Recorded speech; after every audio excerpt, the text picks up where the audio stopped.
Hey guys, Nestler Magic here, and after quite a few alleged leaks, we've got the first actual spoilers for Modern Horizons 2. Let's just jump right into the big one.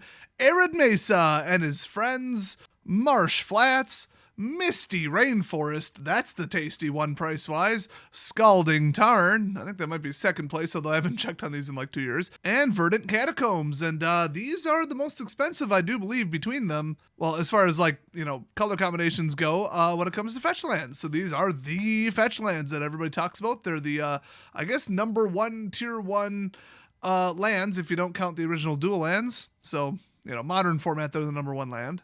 And they will fetch anything fetchable. It does not say basic land. It says mountain or plains, for example. So if you have, a shock land and it says mountain plains right on it, you can just go get it. Thins out your deck, fixes your colors. I mean, it's just nice. These are definitely good. Now, I think we knew that these fetch lands would be in MH2 for quite a while because, I think they were promised to be in it, and then these were supposed to come out like a year ago, but then they didn't, or I don't know what happened with that. We never did see in the Year of Fetch the second product with fetches in it. So I think this is it, or it got canceled, or that got canceled and moved to this, or I don't know. If you guys know how that really went down, let me know, but nobody's really surprised. And plus, they really wanted to put money in this after, well, MH1 did well financially, but not like reception-wise. It really did just break everything it touched, kind of like Wizards of the Coast. So, I mean, it wasn't really well received by the community. So they want this one to at least have that baseline, oh look, at least they put these in here, and they're not at Mythic, because can you even imagine if they upshifted these historically very at rare cards to Mythic? Oh man, just cut the prevalence right in half. That's what people wanted. So yeah, they would not have the balls to do that. Just kidding, they would, but they didn't this time. So next up, we've got what I believe is a brand new card, or at least it's not in the Gatherer database. It's Brainstorm, a 1-drop artifact. You pay 2, sack it, or tap it and sack it, and draw 3 cards, then put 2 cards from your hand on top of your library in any order. Let me just read the card Brainstorm for a second here. 1 blue mana, draw 3 cards, then put 2 cards from your hand on top of your library in any order. So this is Brainstorm, but colorless. Okay, you have to pay 2 and tap it and sack it to activate it. Okay. That is a big difference, but let me just remind you that Brainstorm is restricted in Vintage. I was going to say it's also banned in Modern. Apparently it never was legal in the first place. I'm probably thinking of Ponder. So Ponder, by the way, is basically the same card. You pay 1 blue. It is sorcery speed. Okay. Look at the top 3 cards of your library, then put them back in any order. You may shuffle, then draw a card. So, I mean, it's pretty much the same thing. And Ponder is banned in Modern. It's also restricted in Vintage. So these stupid little, I'm going to get my combo, deck shrinking, just disasters that should never been printed. Or at least, they were probably fine in the block that they were in. But they should have been pre-banned when Modern was invented. Let's put it that way. So now they're going to take that, where they're absolutely playing with Brainstorm and Ponder Fire, and turn it into this and give it to every color. That's a great idea. Well, we're off to the races to see how fast Wizards of the Coast can break every single format possible with MH1. I mean, 2. We already know what they did with MH1. It was a disaster. Just take my word for it if you're not familiar.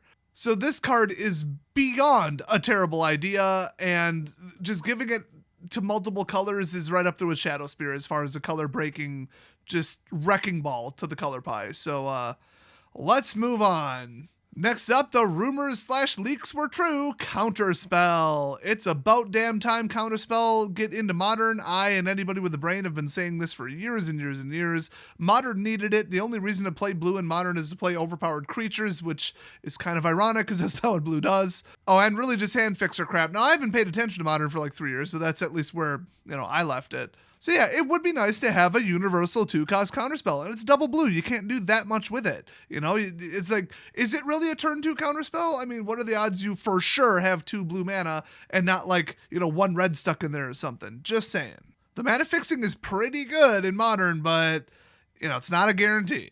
I'm kind of surprised they had the balls to put this and Brainstone both at uncommon. That's pretty wild.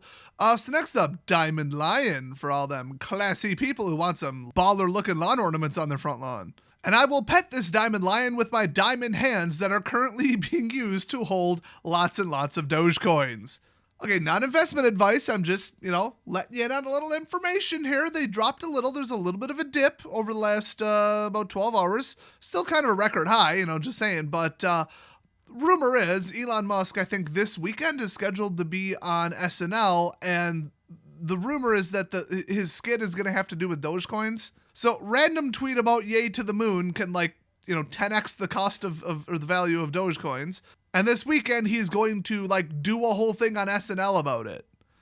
I mean, that versus a tweet, we're all anticipating it going up, and that's why it already hit, believe it or not, 69 cents. Nice. As a former high, now it's dipping as people are like, no, I hit my limit. I'll take my money. Respect, but I'm going to hold it, and I'm broke as shit. So, some of us got weak little wimpy hands, and some of us got man hands, just saying. And my man hands are dipped in pure diamond. You can't melt diamonds into a liquid, but I don't care. I was going to make a whole video about it, but I thought, I don't need that kind of scrutiny from YouTube talking about cryptos. So the Diamond Lion was as good of reason as any to bring it up. So this is a 2-drop artifact creature, cat, 2/2. You tap it, discard your hand, sacrifice Diamond Lion. Oh god, is this Lion's Eye Diamond? Add 3 mana of any one color, activated only as an instant. Hold on, I don't remember what Lion's Eye Diamond does. Okay, yeah, Lion's Eye Diamond is a 0-cost artifact.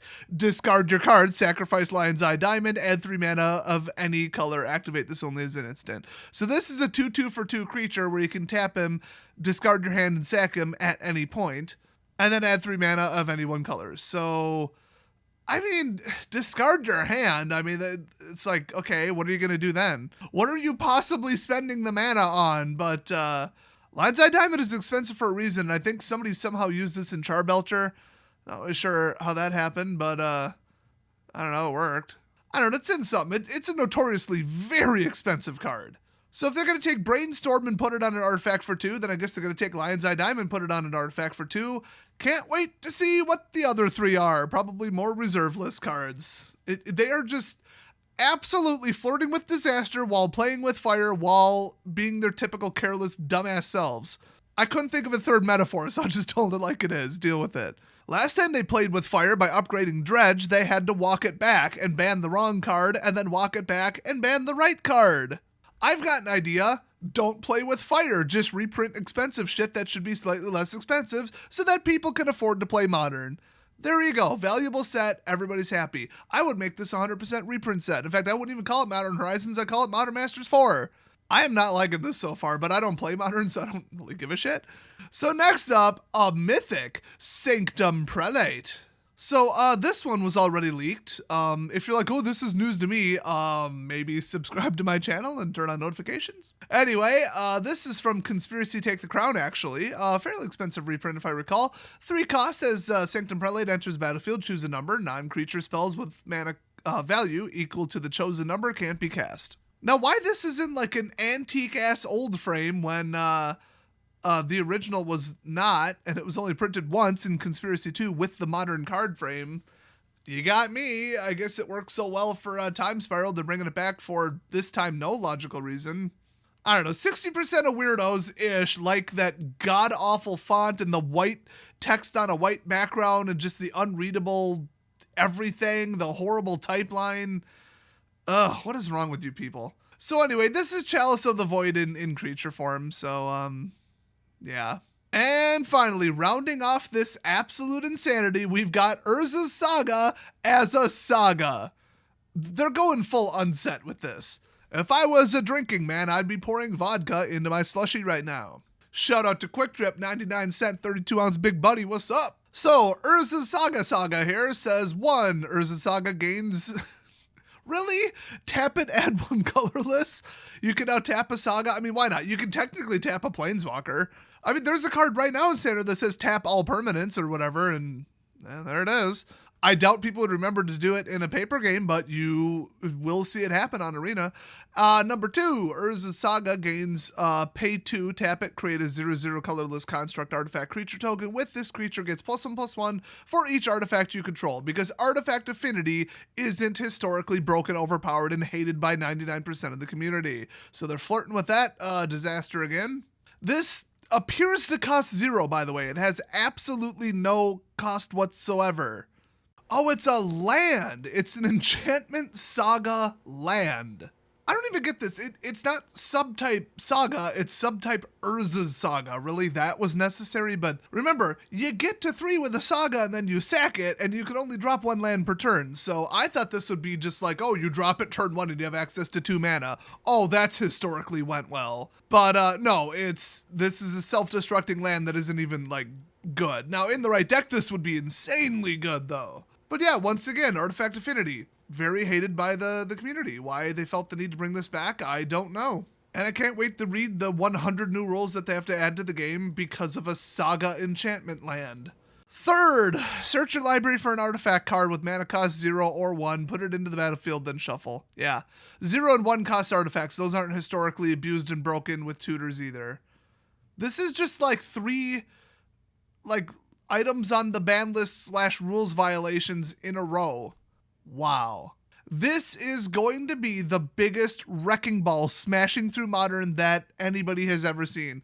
If you have a Modern deck right now, I would recommend selling it.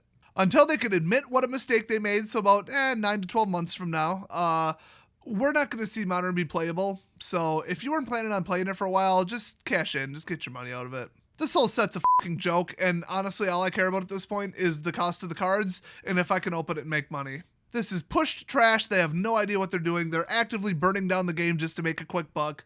And why not destroy another format? You already destroyed Standard. Why not destroy Modern? And remember, all these are playable in Commander too. Just keep that in mind. So thanks for watching, everybody. Ooh, I can't wait to see the rest of these spoilers. I'm so excited. And I'll see you guys next time.